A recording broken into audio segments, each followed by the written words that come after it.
lajɛbaw aw ni su aw ka bi don kibaru kɛnɛ kɔnɔna na an ka bi kunnafoni sɔrɔlenw bɛna tali kɛ sɔgɔmada in na Mali karamɔgɔw bɔra ko kura ka taama yaasa k'u ka dusumakasi yira u ka hakɛ dɔw ɲini na hakɛ min n'o ye u ka sariya 39 ye. O tɛmɛnen kɔ welewelemaba bilala ka ɲɛsin maliden bɛɛ ma ko bɛɛ ka bɔ ni ka t'i ka kalafili sɛbɛn minɛ an ka mairies la o baara in tɛ ka bɔ a sira fɛ jateminɛw ka fɔ la. Ni ye an ka bi kunnafoni la kumabaw ye ni Ala sɔnna ma an bɛna caman wɛrɛ fara minnu kan ni k'u walawala aw ye.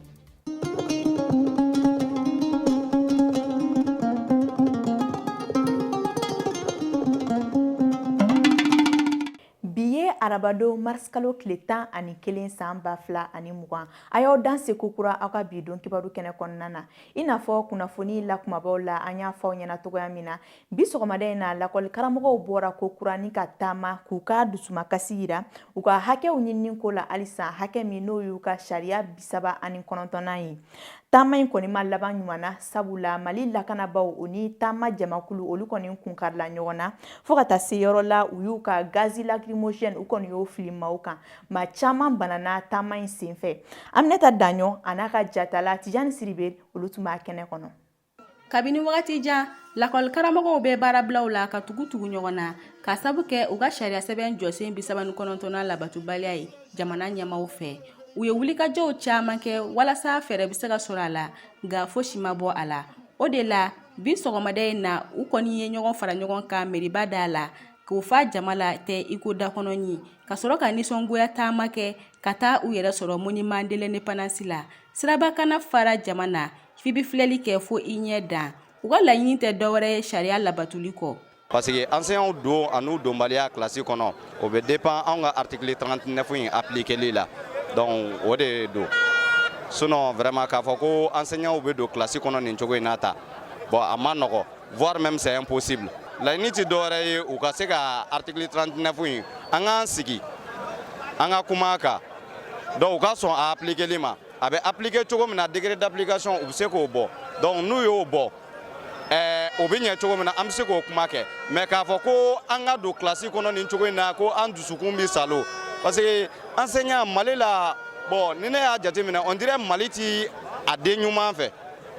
Mali ye jamana min t'a den ɲuman fɛ parce que ne ɲɛ tɛ Mali mɔgɔ la Mali la yan mɔgɔ min bɛ yen k'i bɛ se k'i jɔ k'i bɛ baara kɛ Mali la yan gouvernement baara sira kan ka tɛmɛ Mali enseignant ni docteurs kan ani tenitigiw. Nin taamaba ninnu fankelen bɛɛ kun kɛlen no ka guloki bilenman de don walasa ka u ka nisɔngoyaw yira kalandenw kalanden somɔgɔw ani jɛkulu caman de tun bɛ nin kɛnɛ in kan walasa ka lakɔli mɛtiriw kɔkɔrɔma don. An y'a kubariya sɔrɔ k'a fɔ ko lakɔli karamɔgɔw bɔra u ka hakɛ ɲini kama u ni gouvernement bɛ taa ka segin na u ka hakɛ kuma la sigikafɔw bɛ ka kɛ mais bɛnkan ma sɔrɔ u ka hakɛ ninnu kuma la fɔlɔ hali bi. Donc anw bɔra ka na u y'an wele k'a fɔ an ye ko u bɛna bɔ bi ka bɔli kɛ ka taama min kɔnɔ tiɲɛni tɛ kɛ nenini tɛ kɛ lagosili tɛ kɛ mais u bɛ bɔ ka ŋaniya jira kɛ k'a fɔ ko u b'u ka hakɛ de nɔfɛ u ka hakɛ ka d'u ma. Anw bɔra ka n'u dɛmɛ o taama de la parce que fɛn min ye lakɔli karamɔgɔ ko ye n'i ko i b'o ko sen i bɛ taa se lakɔlidenw ma i bɛ se lakɔliden somɔgɔw ma. Donc ni lakɔli karamɔgɔw ka hakɛ kan ka ɲini ka d'u ma jamanaden bɛɛ de kan ka bɔ k'olu dɛmɛ o kɛlɛ la. Lakana tigilama caman de tun bɛ nin kɛnɛ in kan ni maaw hakili la ko u nana lakana sabatili de kama nka u y'a faamuya gazi fililen u kan ko u nana jama burujali de kama. Jama kɔni ni finitigilakaw kun karila ɲɔgɔn na kosɛbɛ ka gazi filiw ni gabakurun filiw kɛ ɲɔgɔn ma min kɛra sababu ye ka maa caman bana kosɛbɛ. Lakana tigilama dɔw yɛrɛ y'u ta kɛ musow bugɔli ye jama ɲɛma ni nka gazi fili ekɔli denmisɛnninw kan. Dɔw fana ye gazi fili ka don sigidala du dɔw kɔnɔna na ni nka sɔrɔ ka don u ka duw kɔnɔ ka taa musow sɔrɔ tobili la ka o minɛ k'o dasin kosɛbɛ ka sɔrɔ ka musokɔrɔba dɔ fana bana ka tiɲɛni caman kɛ du in kɔnɔna la. Jama in yɛrɛkɛli sen fɛ u ye lakɔli mɛtiri caman de fana minɛ ka taa ni o ye polisiso la. wasadenw ka kalafili gafeba kɔnɔna na welewelemada kɔni kɛra ka ɲɛsi maliden bɛɛ ma ko bɛɛ ka bɔ ni ka t'i ka kalafili sɛbɛn ta an ka meriw kɔnɔna na nga jateminɛw y'a jira k'a fɔ ko maa caman tɛ ka wele ninnu jaabi meri baaralaw dɔ y'a fɔ mɔgɔw ye k'u ka bɔ ni ka t'u ka gafew ta yaasa ka se ka kalafili kɛ n'o ye wasadenw ka kalafili ye ko sɛbɛn tali bɛ fasoden ɲumanya o kɔni yira k'u ka t'u ka fasoden ɲumanya kɔni dafa n'o ye kalafili waatiw ye Idrissa Badimi ale ni Umar Tarawele olu y'an samamu na an ka ɲɛmada o fɛ. Kalafili ye jamanajɔ baara ye nka a tɛ se ka kɛ ni kalafili sɛbɛn t'i bolo n'o ye carte d'électeur ye a dili daminɛna an ka jamana fantan naani bɛɛ lajɛlen fɛ kabini sibiri tɛmɛnen marisi kalo tile 7 san 2020 walasa i sen ka ye wasaden kalafili min bolo dalen don marisi kalo tile 29 na fɔ kalafili sɛbɛn ka y'i bolo maa minnu sugandira ni ka nin sɛbɛn in dili kalifa u la u maa damadɔ ye ɲɛfɔli kan ye. Depuis carte daminɛna depuis dimanche don fo kana se bi ma mɔgɔw bɛ ka bɔ dɔɔni kana quoi chaque fois que a bɛ mɔgɔw bɛ ka bɔ dɔɔni kana jama kɔni ka dɔgɔ de ni samedi de an y'a daminɛ mais jama ka dɔgɔ yɛrɛ de mɔgɔw tɛ ka bɔ kosɛbɛ mais kelen olu bɛ ka na bon mɔgɔ dɔw bɛ yen u t'u ka vote kɛ carte u t'u ka vote sa fɛngɛ yɛrɛ de dɔn u ma deli ka na u ka carte retirer bon u bɛ na ka na a ye waati dɔw la ka na fɔ ko an k'u ka carte ɲini an b'a ɲini 2 jours kɔnɔ o gɛlɛya yɛrɛ de b'an kan par exemple présidentielle la dɔw ma n'u ka carte minɛ wa olu bɛ ka n'u ka carte minɛ ni législative na o i bɛ taa sɔrɔ gɛlɛya b'an kan ni min taara ka carte minɛ présidentielle la sa o kana ka carte minɛ nin na o ka nɔgɔ mais mun b'a ka carte minɛ présidentielle ni an ko k'an b'u ka carte bɔ sisan k'a di o ma o de gɛlɛya yɛrɛ de b'an kan u tɛ n'u ka carte retirer. vote jamanaden bɛɛ ka fɛn citoyenneté don bɛɛ bɛ se ka na ka n'i ka carte retirer an kɔni bɛ yan nɔ don o don sɔgɔma k'a daminɛ 8h fo ka taa bila 17h la samedi ani dimanche o bɛɛ b'a la baara daminɛna samedi tɛmɛnen o de wele kan bɛ ne bolo bɛɛ bɛ se ka na ka n'i ka carte retirer. maa minnu tɛgɛ dara u ka kalafili sɛbɛn kan ka ban u ye wele bila maa tɔw ma u k'u latigɛ bawo fasojɔ baara don. élection sera député voté n nana ka na retirer an bɛ taa vote kɛ ka taa kalafili ka choisir kɛ minnu bɛ se k'an ka carte yiriwa k'an ka carte jiri an nana ka na olu de carte ta an bɛna taa kalafili kɛ olu de ye k'o choisir ka bila an ka faso bulonba kɔnɔna na k'a dɔn k'a fɔ u kan ka ko fana kɛ an ye ko minnu bɛ carte dilanni ko fɔ ka mairie dɛmɛ a ka ko kan. n bɛ a fɔ maaw ye k'a fɔ Badalabugu aw senna ka suma ne ɲɛkɔrɔ dɔɔni parce que wasaden kalafili min bɛ yen n'a y'a jateminɛ k'a lajɛ fo mɔgɔw k'a dɔn k'a fɔ carte kɔrɔ min bɛ mɔgɔw bolo ka so ye o carte kɔrɔ ninnu olu tɛna ni élection in kɛ carte kura de dilanna carte kura min an y'a ɲini Badalabugu ka bɛɛ ani maliyɛn bɛɛ fɛ bɛɛ ka t'i ka carte ta ɔ carte dun min bɛ an bolo yan carte bayirika caman de don donc Badalabugu y'an yɛrɛ mɔgɔ min tun bɛ voter o tun ye maa 9,000 ni dɔɔnin sisan an bɛ yɔrɔ min na sisan a taara fo maa 15,000 la donc carte min bɛ ka taa a ma 1,000 bɔ fɔlɔ yɔrɔ kɔni a ka suma an b'a ɲini bɛɛ fɛ mɔgɔw ka bɔ u ka n'u ka carte ta. d'abord anw yeli kɛnɛ kan o ye koba de ye parce que anw ye jamana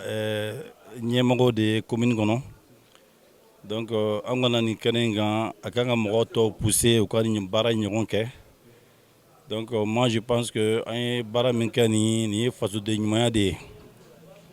C'est l'esprit de citoyenneté. Donc, fasoden ɲuman i kan ka na i ka carte de retirer pour que élection mana se i ka se ka voter i ka candidat ye a kuma na.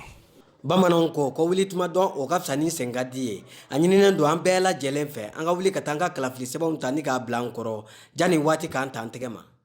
Halisa an ka kalafili gafe kɔnɔna na maa dɔw kɔni wulila ka bɔ NFTV jabaranin na ni ka taa fɛsɛfɛsɛli kan ye kunnafonidilaw yɛrɛ jɔyɔrɔ kan ka kɛ mun ye kalafili waatiw la u ka kunnafonidi siraw bolo kan.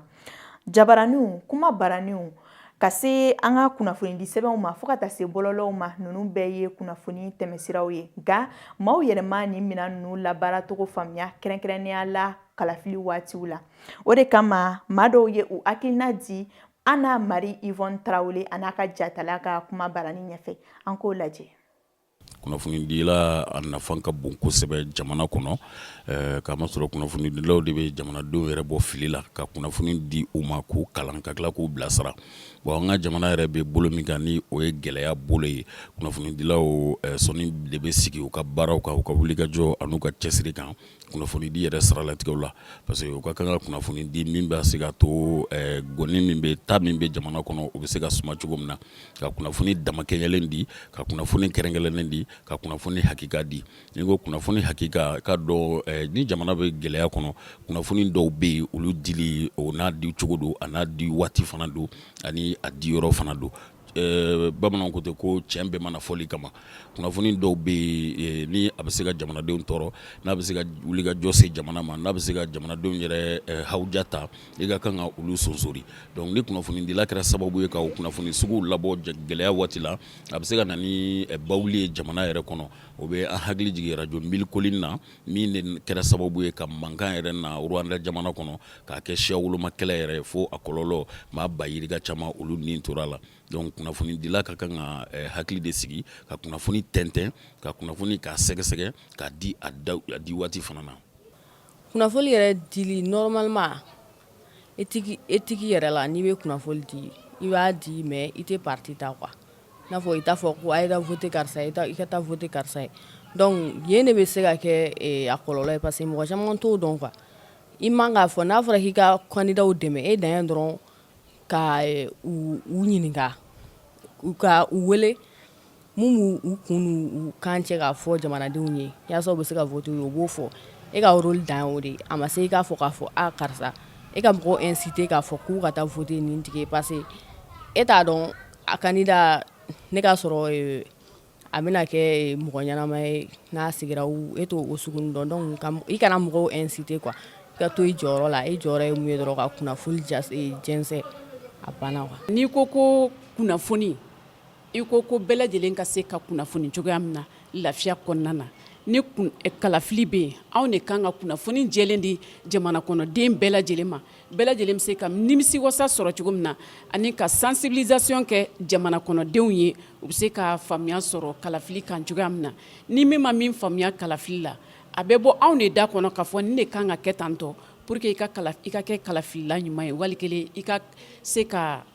voter ka ɲɛ cogoya min na anw de bɛ se k'o fɔ mɔgɔw ye par exemple an bɛ se k'a fɔ ni carte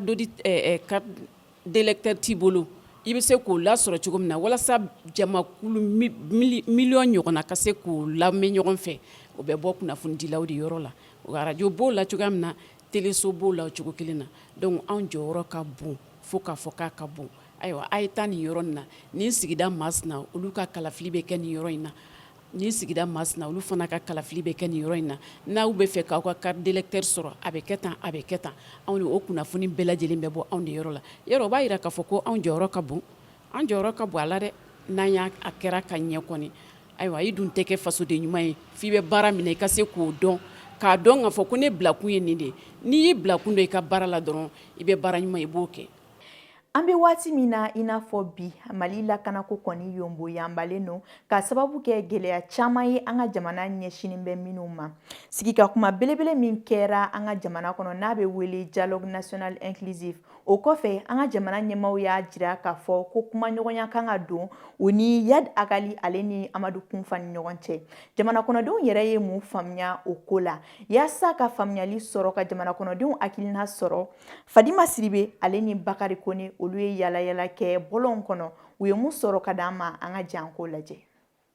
ka kɛ Mali kɔnɔna gɛlɛyali damatɛmɛni ye jamana faamaw y'a laɲini ko u ni Bamacikaw ka sigi ka kuma o de kama tile filanin na Yad ni a jɛw ye jaabi kɛ u ko u bɛ sɔn sigi ka fɔ ma ko nka ko fɔ Faransi ani diɲɛ lakanabaw minnu bɛ an ka jamana kɔnɔ olu ka taa jamanadenw hakilina ye min ye nin ko in na en tant que citoyen malien ne hakilina ye min c'est-à-dire que dialogue ne c'est pas la peine. C'est-à-dire dialoguer avec ces deux gens, Yad et Amadou Koufa là. Hein? Moi je trouve que c'est pas la peine. Ne b'a jateminɛ France ni djihadistes ninnu bon France étranger anw fɛ Mali la quoi. Amadou Koufa et comment on appelle et les autres n'u ka dialogue b'a permettre, c'est-à-dire réconciliation bɛ se ka na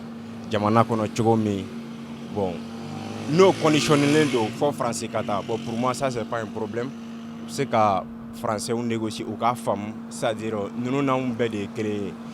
pour que terroriste ka dabila anw fɛ yen. N'u ka laɲini ye ko français ka taa u k'a to c'est-à-dire an b'a fɔ français ka taa pour que bɛɛ bɛ se ka se jamana kɔnɔ cogo min na. Bon, ne fɛ o da de ka di an bɛɛ la, an bɛɛ ka hɛrɛ b'o de la. Kɛlɛ in a bɛ daminɛ bi. Kɛlɛ in daminɛna a mɛnna a kɛlɛ bɛ ka maliyɛn bɛɛ labɔ bi.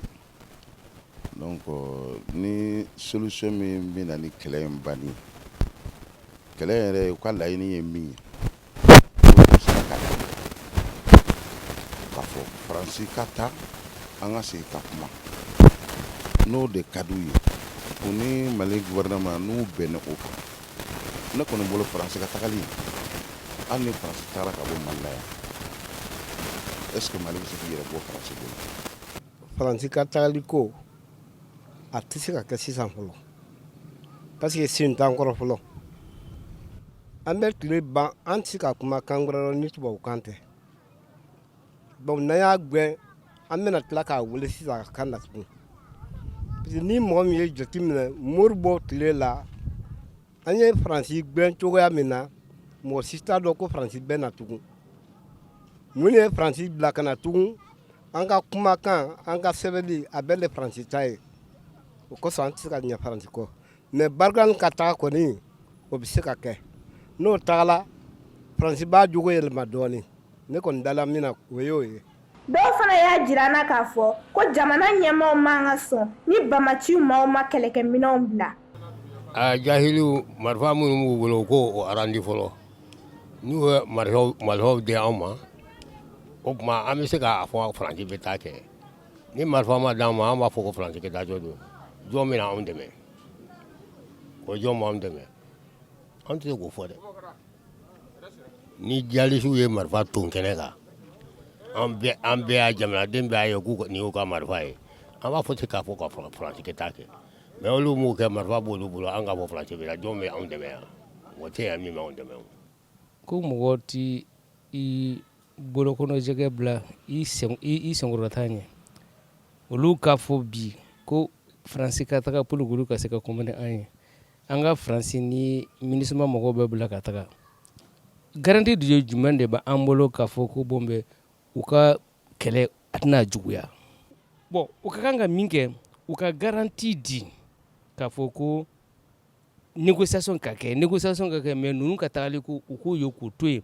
ninnu nana de parce que olu bɛ an dala yan nɔ donc min bɛ an ni olu cɛ u k'o fɔ n ye bon n'a a bɛ olu de ninnu fana cɛ u k'o fana fɔ n'o tɛ ko nin trois parties de don Mali n'a o ye parti kelen ye minnu nana de o ye parti kelen ye olu fana ye parti kelen ye bon donc il faut pas que dɔ ka kɛ kun fɛ donc olu bɛ ka kɛ cogo min na c'est comme u bɛ na an bila an kun fɛ donc ka an ka ninnu bila ka taga ka an bila tasuma kɔnɔna na yan nɔ donc vraiment u ka b'a fɔ u ka garantie ko yɛrɛ tɛ quoi u ni Mali ko bɛ négocier ni olu ye n'u bɛ min ɲini Mali fɛ u k'o fɔ ni nin don nin tɛ kuma ɲɛnamaw da. U ka nin ko in lajɛ ji lajɔlen na ɛlɛ ni joli bɔ ka dabila walasa bɛn ka na malidenw ka lafiya. Ni kunnafoni de bɛ an nata diɲɛ seleke 4 kibaruyaw la min bɛna lase Amadu El Konare fɛ. A y'aw danse an ka bi jamana kɔkana kibaruyaw la an bɛ min daminɛ ni Laginɛ kunkan kɔrɔfɔw ye k'aw ladɔnniya k'a fɔ olu ka wasaden kalafili waati ko ka fara référendum ko kan n'olu bɛ tali kɛ sariya sunba ale yɛlɛmali kunkan jateminɛliw la o baara ninnu dɛsɛlen bɛ ka kɛ a waati fɔlen ninnu na sabula jamana faamaw kun y'a ɲini k'a fɔ marisi kalo tile 15 natɔ ko a n'a kɛ nka min ye Alpha Condé ale min ye jamana faama ye kabi waati ja février laban ninnu a tun y'olu boloda nka o si ma se ka sira sɔrɔ min ye marisi kalo tile 15 ta jatew y'a jira k'a fɔ o fana tɛna na se ka kɛ cogo si la maa min bɛ yen ni o ye kalafili jɛkulu ko ɲɛnabɔ maa ye ni o ye seni ye olu kɔni ko an bɛ don min na i ko bi maa tɛ se ka kala turu waati fɔlen si la k'a fɔ a bɛna kɛ o la nka seni maaw u y'a sɛmɛntiya k'a fɔ jɛrɛjɛkulu n'o ye maa hakili juru canalen mun bɛ CEDEAO n'o ye farafinna woroduguyanfan ka jɛkuluba co a la ko olu bɛna wuli ka jɔ kura minnu kɛ ka jaabi minnu bɔ batakiw kan n'o ye u ka fichier électoral ni o ye wete ale sɛbɛ koɲɛw jateminɛli jaabi jɔnjɔn mun mana b'o la ko u na waati kura wɛrɛ fɔ maaw ye kalafili na se ka kɛ waati mun na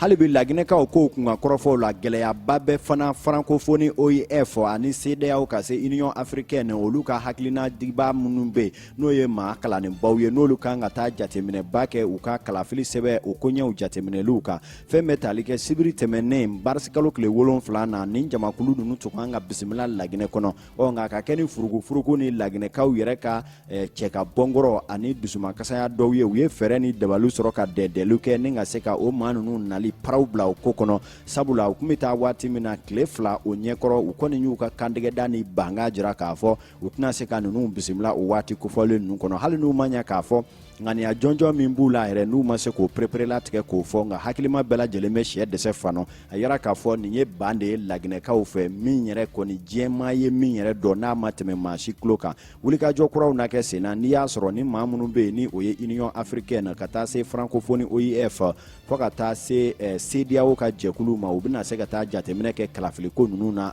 cogo min na walasa ka bi jamana kɔkan kibaruyaw kuncɛ an bɛ taa Kolowari jamana kan k'aw ladɔnniya k'a fɔ fanga sinamatɔ jɛkulu PDCI olu kɔni bannen don commission électorale indépendante n'o ye CI maaw ye olu ka